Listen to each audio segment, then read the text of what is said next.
काफी रात हो चुकी थी और कुणाल अकेले ही ऑफिस से घर वापस आ रहा था। रास्ते में उसे कोई ऑटो, कोई बस दिखाई नहीं दे रही थी।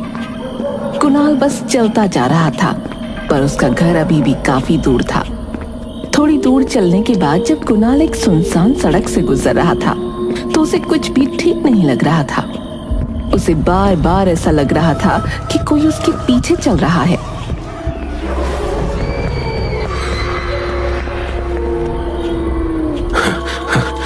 अरे, बार बार मुझे ऐसा क्यों लग रहा है जैसे मेरे पीछे कोई चल रहा हो। कुणाल अपने कदम जल्दी जल्दी बढ़ाने लगा ताकि वो जल्द से जल्द घर पहुंच सके। कुणाल को तभी अपने पीछे एक परछाई नजर आई जो कुणाल का पीछा कर रही थी। कुणाल जितनी तेजी से चल रहा था, वो परछाई भी उसके साथ उतनी तेजी से चल रही थी। अब कुणाल की हालत बहुत ही बुरी हो जाती है और वो तेज तेज भागने लगता है। तभी आसमान में बिजली कड़कने लगी और अचानक तेज बारिश शुरू हो गई। हे भगवान, ये बारिश कैसे शुरू हो गई? यहाँ तो दूर दूर तक कुछ दिखाई नहीं दे रहा और ये परछाई मेरा पीछा क्यों नहीं छोड़ रही? कुणाल उस बारिश में भागता जा रहा था और तभी अचानक एक गाड़ी से टकरा गया। गाड़ी से हड़बड़ाते हुए एक लड़की उतरी। हे भगवान, ये क्या हुआ? आप ठीक तो है ना? हाँ, मैं ठीक हूँ, बस जरा सी पैर में लग गई है। आपको तो काफी लग गई है। बारिश में मुझे ठीक से दिखा नहीं और बस एकदम से आप सामने आ गए। मुझे प्लीज माफ कर देना। नहीं, कोई बात नहीं, गलती मेरी भी है। आप बताइए, आप कहाँ रहते हैं? मैं आपको आपके घर छोड़ देती हूँ। अरे नहीं, मैं खुद से चला जाऊंगा। देखिए, मेरी वजह से आपको लगी है, प्लीज बताइए, मैं आपको घर छोड़ दूंगी। कुणाल कंचन की गाड़ी में बैठ जाता है। उसके बाद वो सारी बात कंचन को बताता है, जिसे सुनकर कंचन की हालत खराब हो जाती है। हे भगवान, मुझे तो उसी रोड से होते हुए वापस जाना है। मैं अकेले इतनी रात में अब कैसे जा पाऊंगी? अगर आपको एतराज ना हो तो आज रात आप मेरे घर रुक सकती हो और सुबह चली जाना। वो रास्ता बहुत खतरनाक है। कंचन बहुत डरी हुई होती है। उसकी हिम्मत वापस जाने की नहीं होती। उसे कुणाल एक शरीफ लड़का लगता है, इसलिए वो उसके साथ उसके घर रुक जाती है। आप यहाँ बैठिए, मैं जरा कपड़े बदल कर आता हूँ। जी कोई बात नहीं। कुणाल अपने कपड़े बदल कर आता है और देखता है कि कंचन भी थोड़ी भीगी हुई है और ठंड से कांप रही है। मैं आपके लिए कुछ पहनने को लेकर आता हूँ, ऐसे तो आप बीमार हो जाएंगी। कुणाल अंदर से एक नाइट सूट लेकर आता है और कंचन को दे देता है। कंचन उसे पहन लेती है। वैसे एक बात पूछूं? हाँ, क्यों नहीं, पूछिए ना। आप तो शायद यहाँ अकेले रहते हैं, तो फिर ये कपड़े?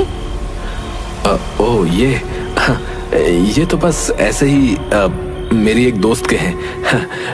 एक दिन मेरे कुछ दोस्त आए थे, तो बस उसमें से ही किसी का रह गया था ये। अच्छा। रात को कुणाल और कंचन अलग अलग कमरे में सो जाते हैं। कुणाल जब गहरी नींद में होता है तो अचानक उसकी चादर कोई खींच देता है। कुणाल हड़बड़ा कर उठ जाता है।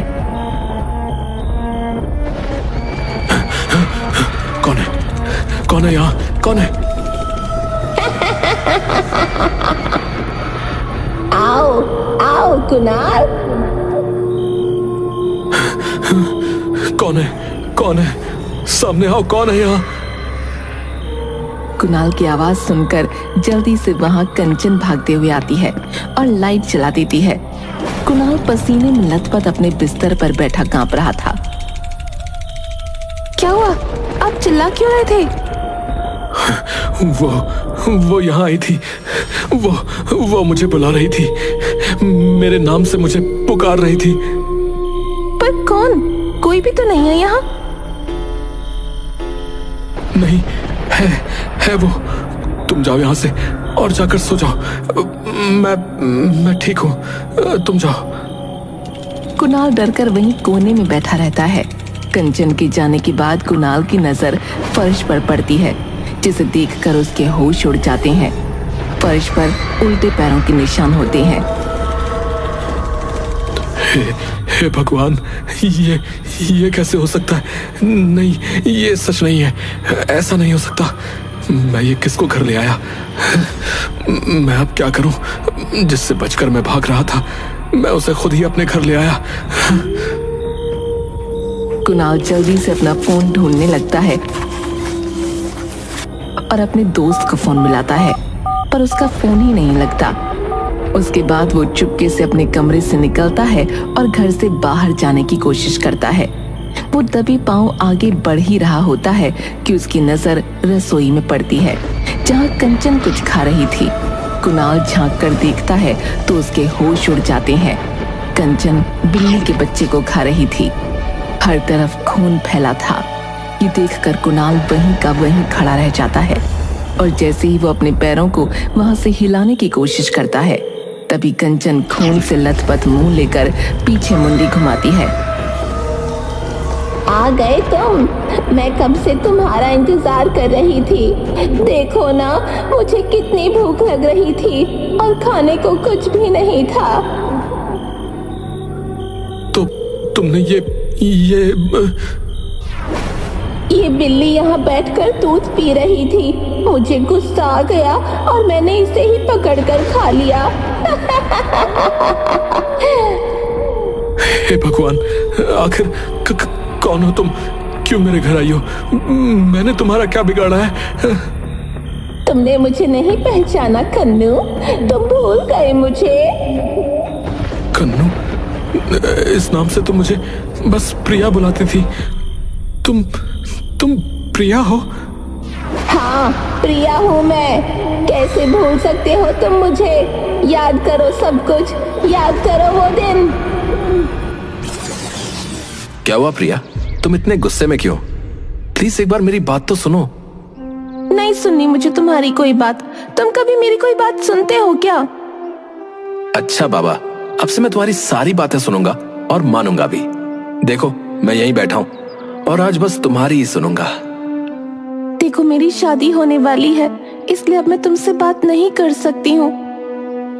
देखो, ये सब बेकार की बात है प्रिया। मैं तुमसे ही शादी करूंगा और अभी मेरी बड़ी बहन से पहले मेरी शादी नहीं हो सकती। तो मैं क्या करूं?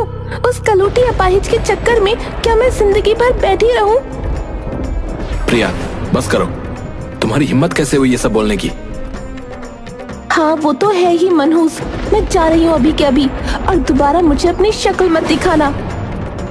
हाँ जाओ, और मैं मर जाऊंगा पर कभी वापस नहीं आऊंगा।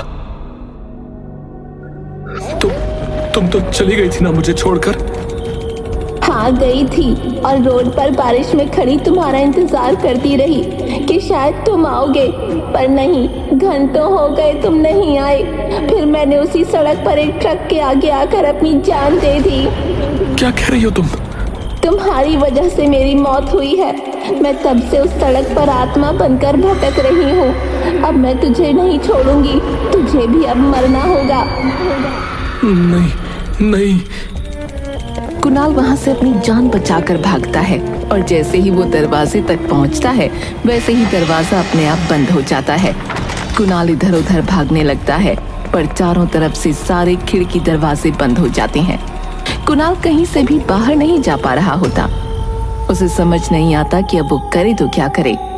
अब मैं तुझे यहाँ से जिंदा नहीं जाने दूंगी। कोई दरवाजा खोलो, कोई खोलो दरवाजा।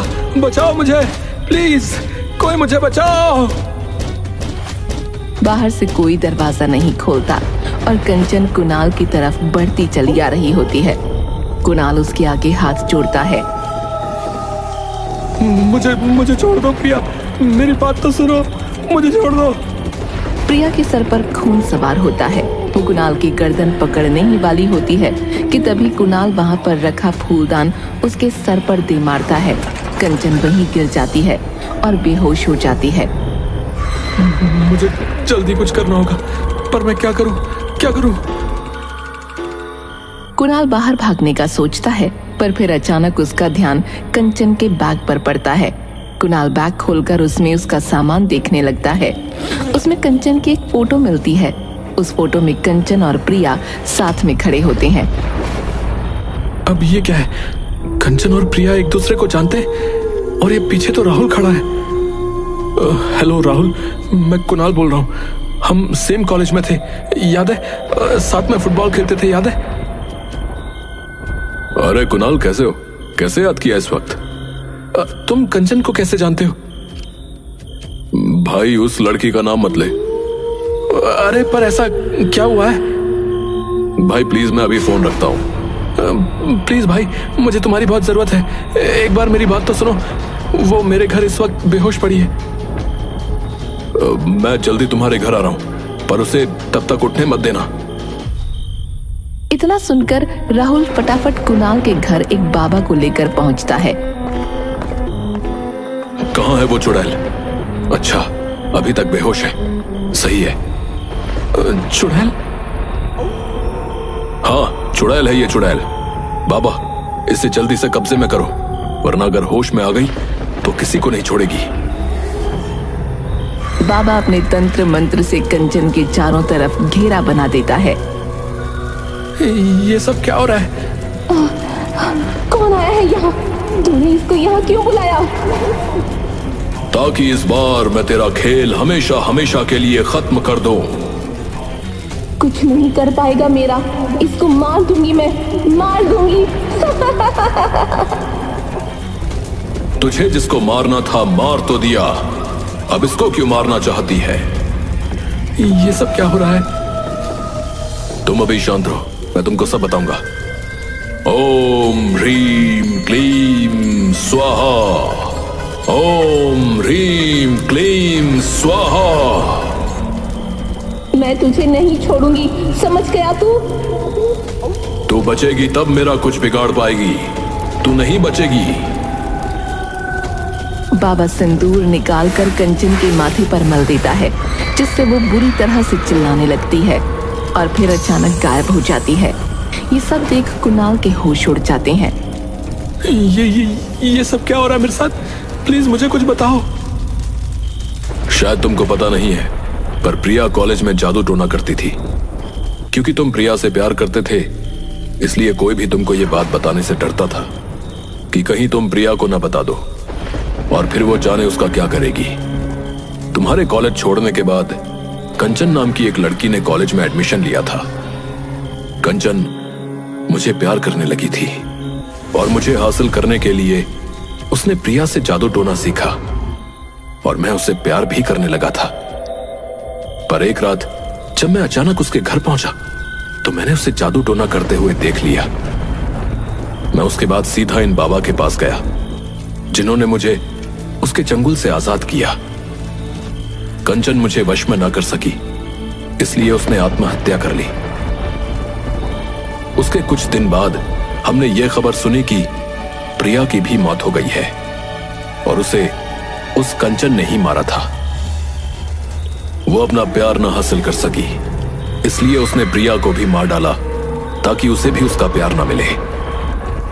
हे भगवान, तभी ये कंचन मेरे बारे में इतना जानती थी कि उस रात क्या हुआ। उसने मुझे बोला कि उस रात जब मेरा और उसका झगड़ा हुआ तो उसने ट्रक के आगे आकर आत्महत्या कर ली। प्रिया की मौत ट्रक के आगे आकर नहीं, बल्कि छत से कूदकर हुई थी। प्रिया का दिमाग अपने वश में नहीं था। कुछ दिनों से वो अजीब हरकतें करने लगी थी और रात को चिल्लाकर उठ जाती थी। जब हम उसके घर गए तो उसकी मां ने बताया कि उसे कंचन दिखाई देती थी। प्रिया की मौत कब हुई थी? 30 जून को। क्यों, क्या हुआ? अरे, प्रिया आखिरी बार मुझसे 1 जुलाई को मिली थी, जब वो मेरे घर आई थी और आते ही बस मुझसे लड़ने लगी। मतलब जो मेरे घर आई थी वो प्रिया थी नहीं। हे भगवान, मतलब वो कंचन ही थी। प्रिया, प्रिया, प्रिया, मुझे माफ कर देना प्रिया। जो हुआ बुरा हुआ, पर तुम उसके लिए क्यों रो रहे हो? पता है, तुम्हारे दिल में जो प्रिया के लिए प्यार था वो सब उस जादू टोने की वजह से था। तभी शायद उसके मरते ही उस जादू टोने का असर भी खत्म हो गया था और तुम्हें उसके जाने से कोई फर्क भी नहीं पड़ा। हाँ, मैंने तो उसे कभी ढूंढा भी नहीं था, बस जाने दिया। कुणाल उस रात प्रिया की सच्चाई को जान चुका था, जिसकी वजह से वो काफी रातों तक सो नहीं पाया। उसके बाद जब भी वो रात को अकेला घर आता, उसे हमेशा डर रहता, पर बाबा का दिया धागा उसके गले में था जो उसकी रक्षा करता था।